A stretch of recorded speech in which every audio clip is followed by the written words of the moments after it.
Do you believe in God?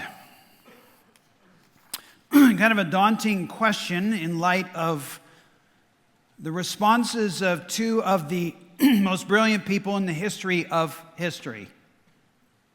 Yet the answer to the question, is there a God, is not one that you can leave to someone else, including the world's great theoretical physicists. No matter how brilliant they are, you can't leave the answer to them. Nor can you leave the answer to the question, is there a God, to historians and sociologists and psychologists. Nor can you leave the answer to the question, is there a God, to people like me, pastors and theologians. No. When it's all said and done, at the end of the day, literally perhaps at the end of this day, it's your decision to make. Only you can decide if there is a God. Only you can determine if indeed, with the rest of humanity, that you are alone in this universe, or whether there is someone beyond us. Now, I don't need to tell you how important the question is. It is the question, capital T, capital H, capital E. This is the question. It informs all of life.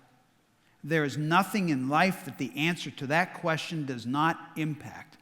But let's just review briefly why it's so crucial. You are inescapably a creature of hope. You yearn, you long, you want, you look forward to anything that will give meaning, value, substance to, let's admit it, is a relatively short life. We are creatures of hope. We are also inescapably creatures of anxiety.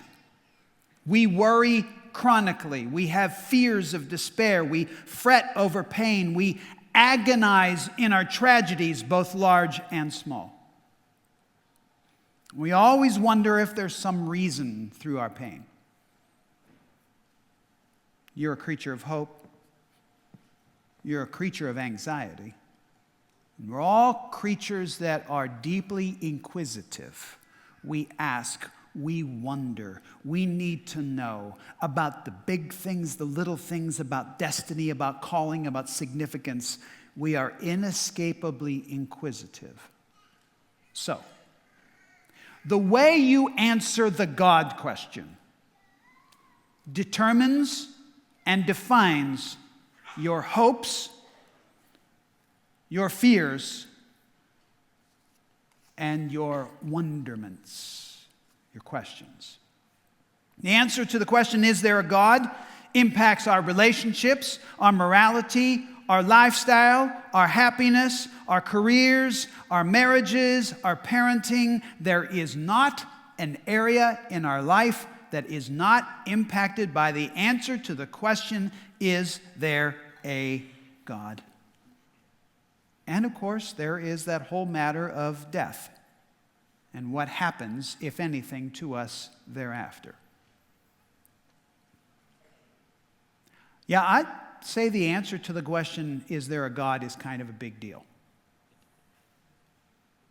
And perhaps no bigger a deal than right now in the early stages of the 21st century, because belief and lack of belief is certainly on a lot of people's minds.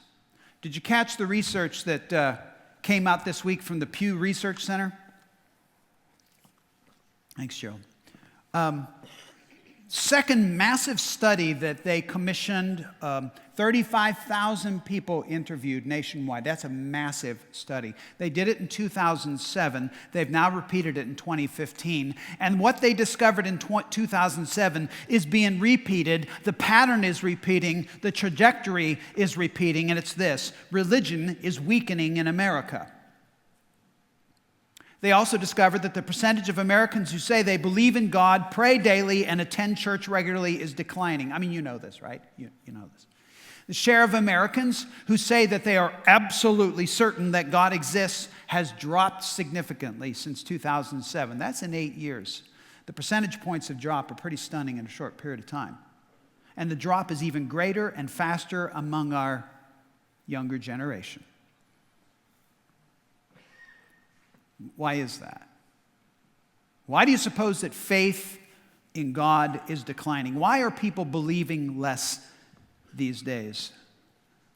Well, there are intellectual reasons. We are, after all, living squarely in the middle of a postmodern world. Now, we're going to talk more about this next week, and it's postmodernity deals with the nature of truth. Is there truth, or is truth relative? In a postmodern world, those who are, especially younger generation, have been steeped in postmodernity say it's all relative. It's all what you make of it, right? We'll talk about that next week. But let's just cut right down to the chase. Let's cut to the number one biggest intellectual reason why people today disbelieve, if they disbelieve in God, why they disbelieve in God, and why they have disbelieved in God for a long time. And it's this, it's really simple. Can't see him. He's invisible. You can't prove him. Even the Bible itself is very bald-faced about this, very open about this, when the writer of the book of the Hebrews says, now faith is being certain of what we what? Do not see. Well, we do not see. We can't see God. God is unseeable, God is unprovable, and thus is an intellectual challenge. But I want to suggest to you this morning that there are greater than intellectual problems with God. I would suggest to you that most of those who do not believe have come to that place not for intellectual reasons, but for emotional reasons, such as personal tragedy, pain, loss. For some people, this is a catalyst for disbelief. They will say something like this. After they've gone through a period of pain or tragedy, they say, I cannot believe in a God that would allow fill in the blank, right? Then there's the growing up years. Some people have chosen to disbelieve in God because he was kind of rammed down their throat when they were a child. Taken to church and the whole spiritual thing was just jammed down their throat. And they're at this point in their life, we're going, you know what? Enough of that. Or maybe it's not rammed down their throat. Maybe you grew up in a home where you didn't even talk about God. He was irrelevant to your life. And so why is he relevant now? Or maybe you went to a church that was kind of legalistic and shaped you and formed you and molded you into what they wanted you to be. And you don't want to have anything to do with that anymore. Or maybe you grew up in a cult, or maybe there was some kind of spiritual abuse in your life. I mean, there are emotional reasons why people reject God. And then the one that is big today, why I hear a number of people deciding they don't believe in God anymore, is because the church has chosen to take a stand on a position that they find reprehensible. They find that position that the church has taken as something they can't abide by. And so what they've done is they've chosen to not believe in God. There are emotional reasons. And so the result of all this for many people is that the Bible, the church, believers, faith, and God are just not credible.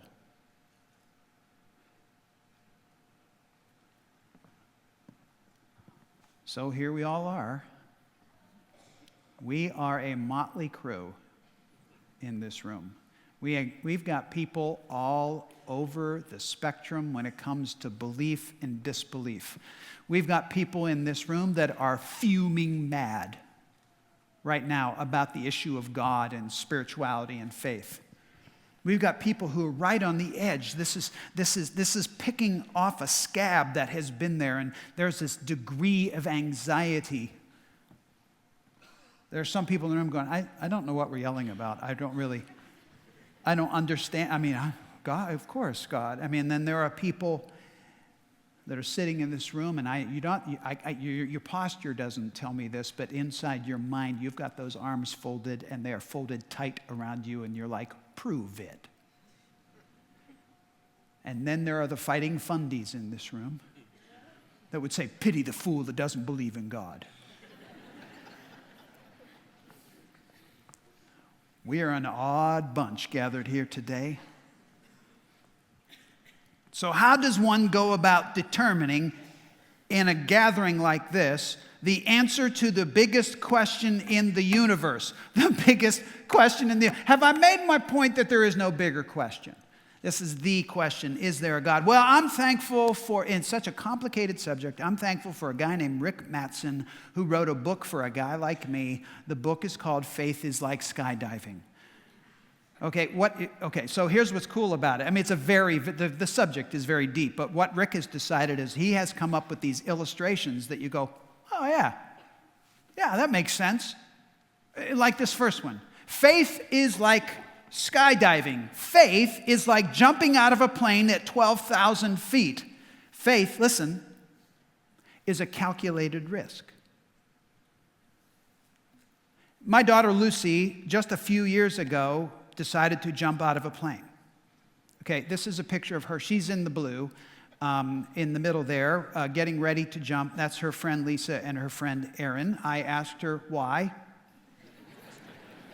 I don't know which is more terrifying, me thinking I'm going to jump out of a plane or my daughter thinking she's going to jump out of a plane. Why? And she said, well, I don't know. Maybe it's a YOLO thing, right? You only live once or so. She said she had a Groupon. She did. I mean, that's true. So she decides going to jump out of the plane. And Penny and I were texting the whole time. Are you down? Are you down? Are you down? So here's what happened. So they're getting ready to go. They're all ready to board the plane. And right before they get on the plane, this girl jumps out of a plane. This was her first solo skydive. And here she comes floating down right into the trees and breaks her leg. I said to Lucy, and you still got on the plane after that? And she said, yeah, why did she get on the plane? It was a calculated risk. There was no way that anybody could tell my daughter that she wasn't 100% going to get hurt or die. And there's no way, right? It's a calculated risk. But she didn't know the percent. She now knows the percentage because I told her, you know what the percentage of likelihood that you are going to make it is? 99.993%. That's a pretty high percentage that everything's going to go fine. Okay, so there is evidence, this is the key word, there's evidence that even though there's no 100% guarantee, there was a pretty good evidence that she would make it down. She also had a good tandem person she was hooked to that she was going to come down with, and the plane looked reasonably okay. There was evidence, but not 100% certainty. Likewise, the question you have to decide is there enough evidence to jump into the dark of belief in God? Is there enough evidence? Can your faith be supported by evidence? Can you have an informed faith and not a blind faith? Can your faith be a calculated risk? In other words, is there enough evidence to jump? Is there enough evidence to believe in God? I can't tell you. I can review the evidence with you. You're going to have to decide. And over the next few minutes, that's what I'm going to do. I'm going to examine with you what I believe to be evidence. By the way, let me just tell you right now, I believe in God. I know that's not a big surprise to you, right? I'm a theist, okay? But I want to tell you something. I'm going to shoot straight with you. This is not something that I haven't thought of for 4 decades. Over again and over again and over again. Because it's tough, right? Because it's a calculated risk. And did we review the fact that we can't see God? And how many times in life when something happens, you go, wow, what to do with that? And you go back and review the evidence. Again, because it's a calculated risk. So here's what I'm going to do. I'm going to review the evidence from philosophy, some evidence from philosophy, from science, from psychology, and personal experience, and not one of these pieces of evidence is a mic drop proof. Not one of them. Every one of them has holes. They all have detractors. Everything I'm going to say, somebody could stand up and say, oh yeah, but let me point something out there. But cumulatively,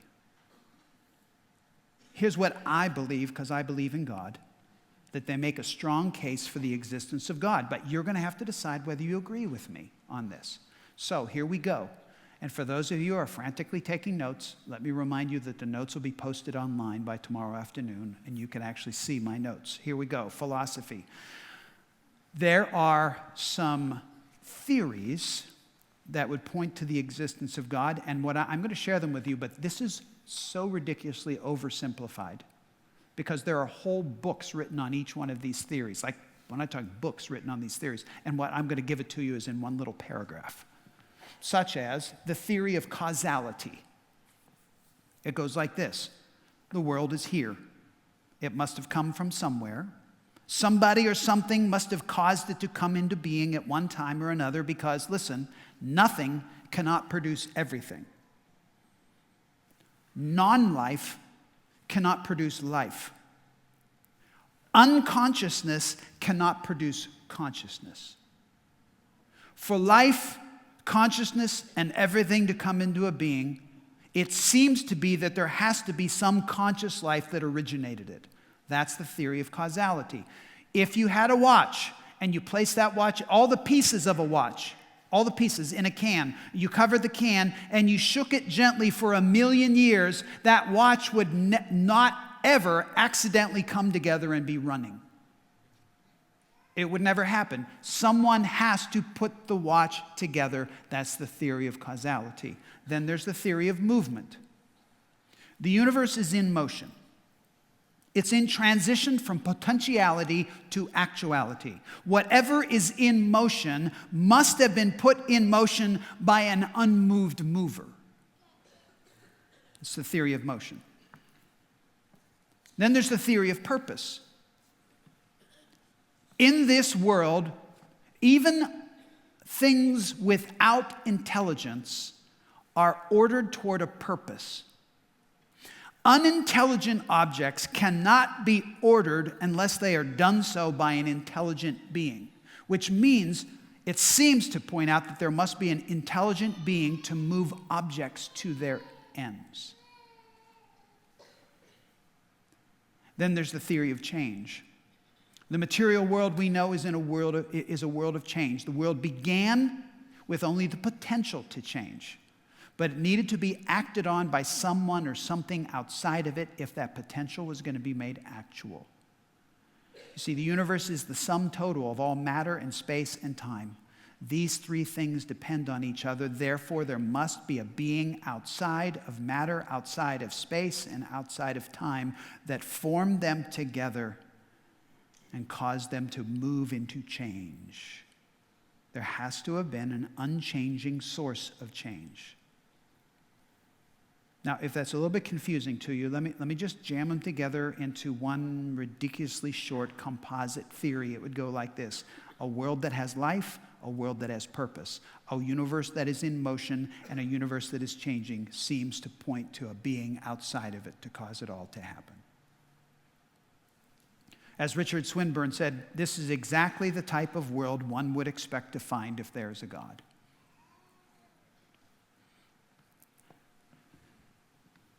Let's talk about science.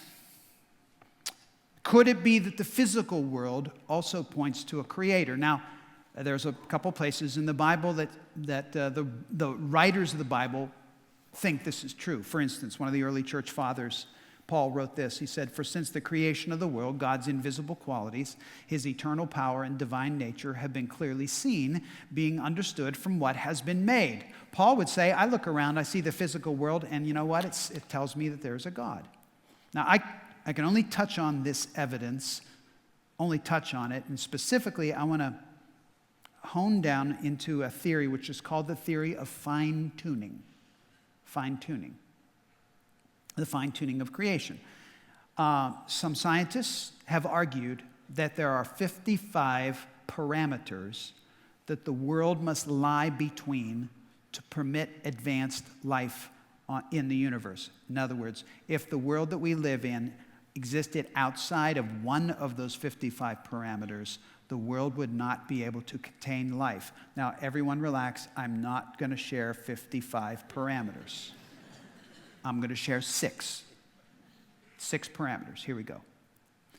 Here's one. If the nuclear force that binds protons and neutrons in an atom had been stronger or weaker by even a tiny percentage, life would not be possible.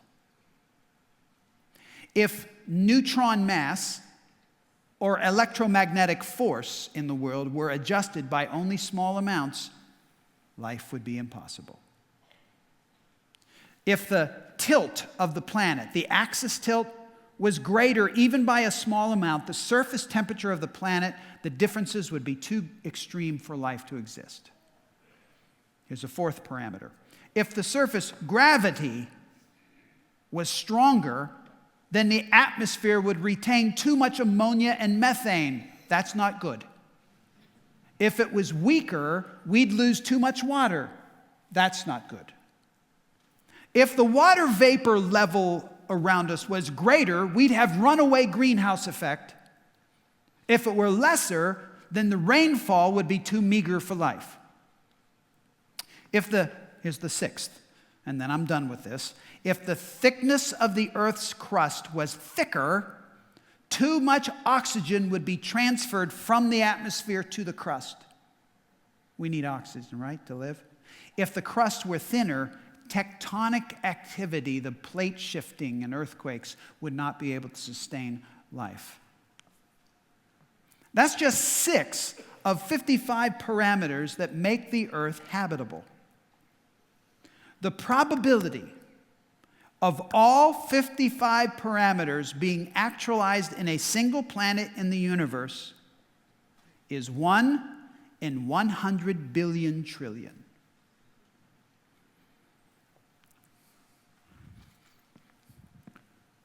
Let's talk about poker.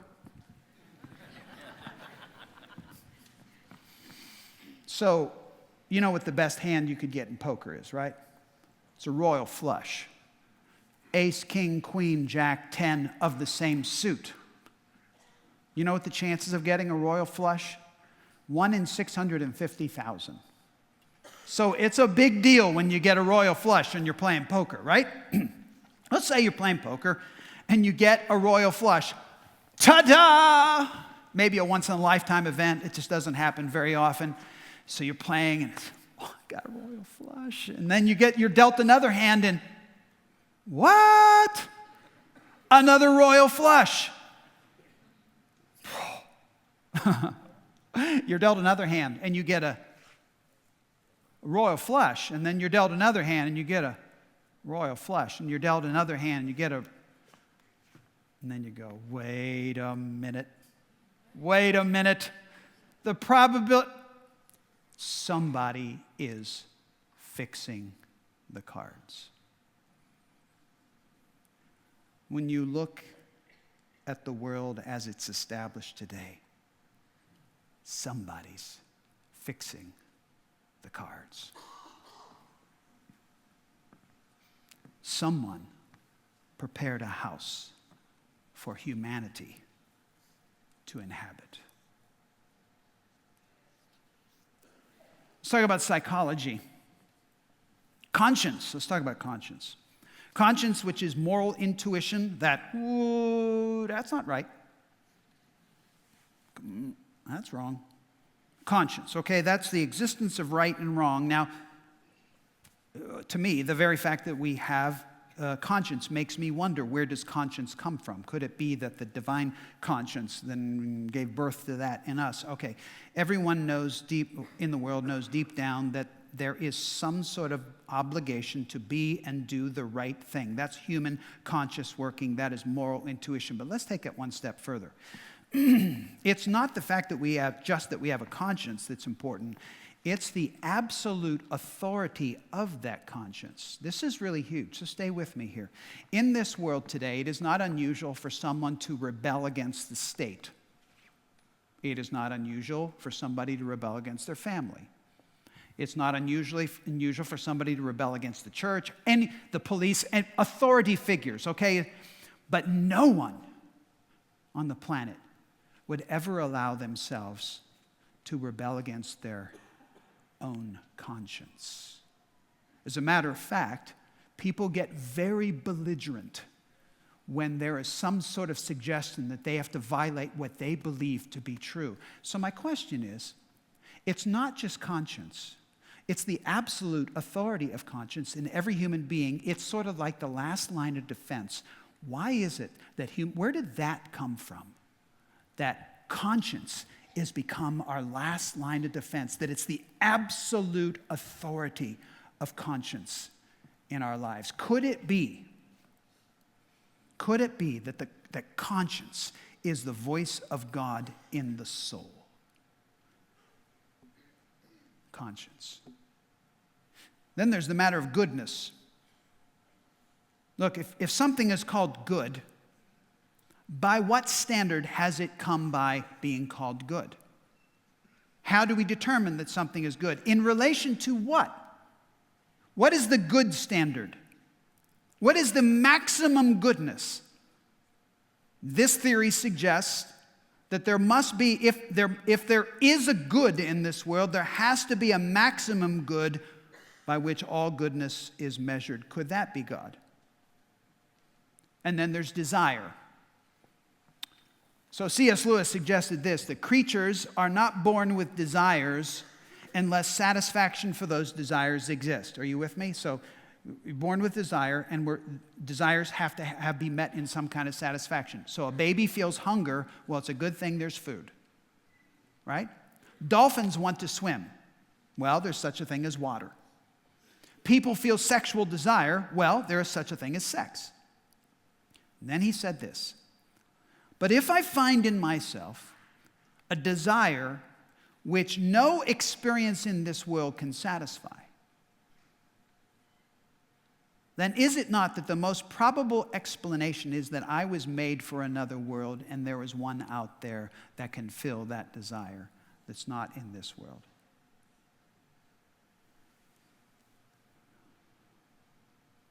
So let me ask again, is there enough evidence to jump, to believe in God?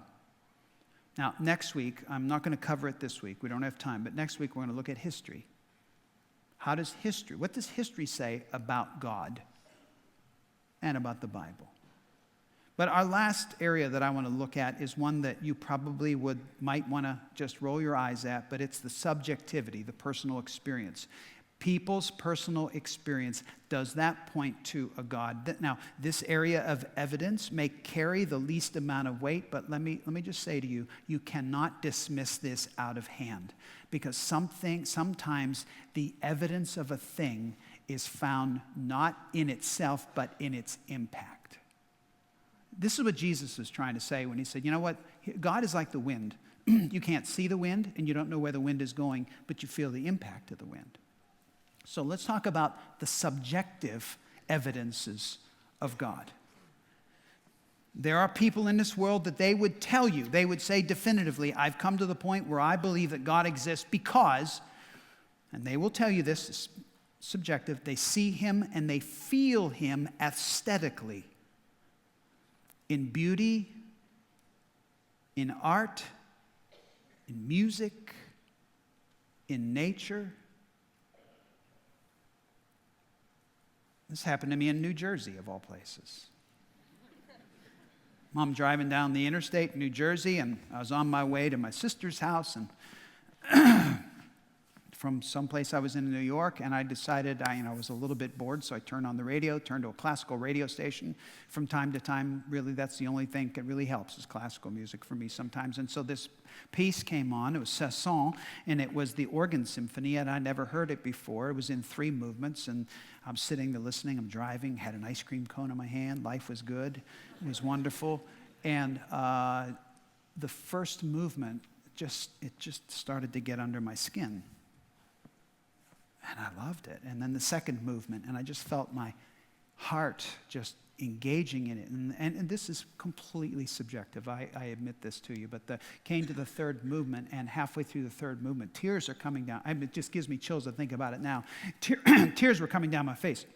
I was emotionally drawn in by this piece. My question is, what is that? How do you explain that psychologically?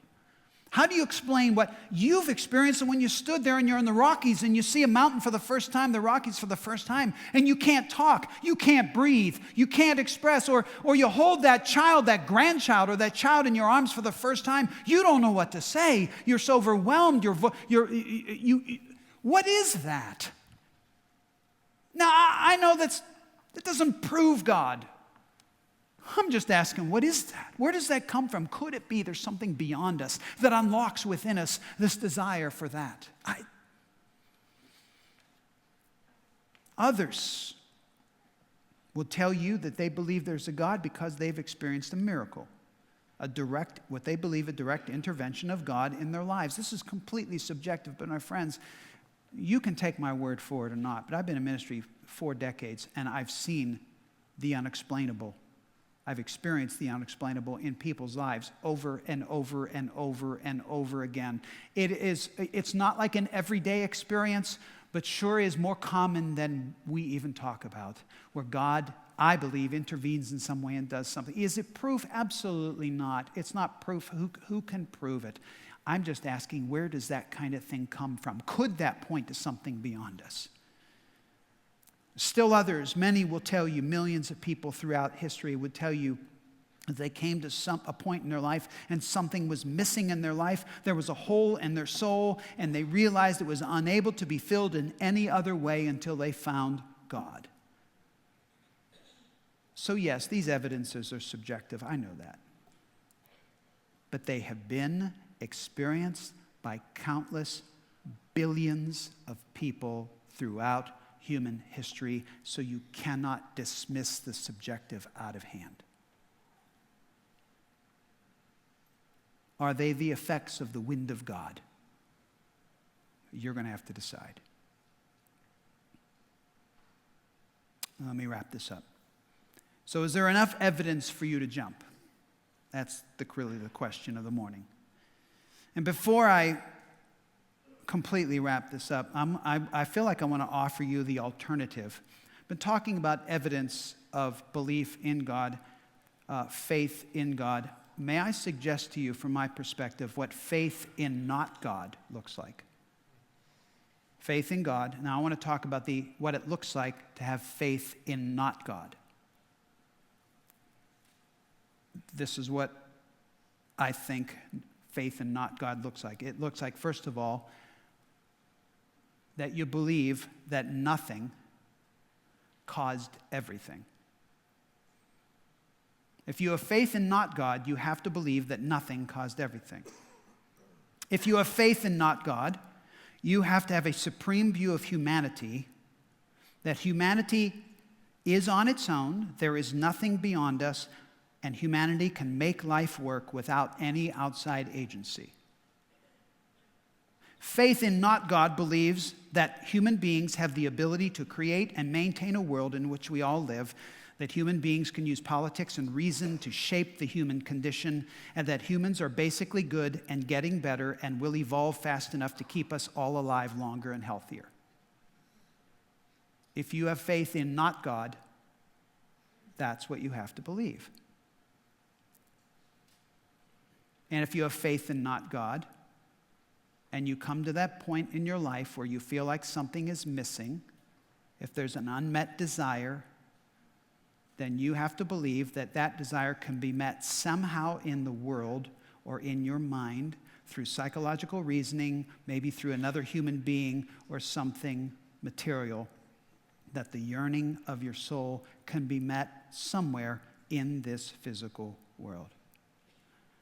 And if you have faith in not God, you believe that when you die, all that remains of you is memory.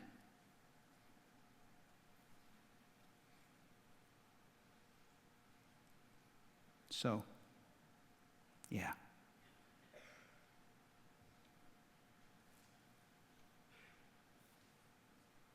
Do you believe in God? Or do you believe in not God? It's a calculated risk either way. But is there enough evidence for you to jump? This is ridiculously heavy. So can we just wrap this up, and can I give you a minute to collect your thoughts and process your next steps? And then we'll wrap up the service.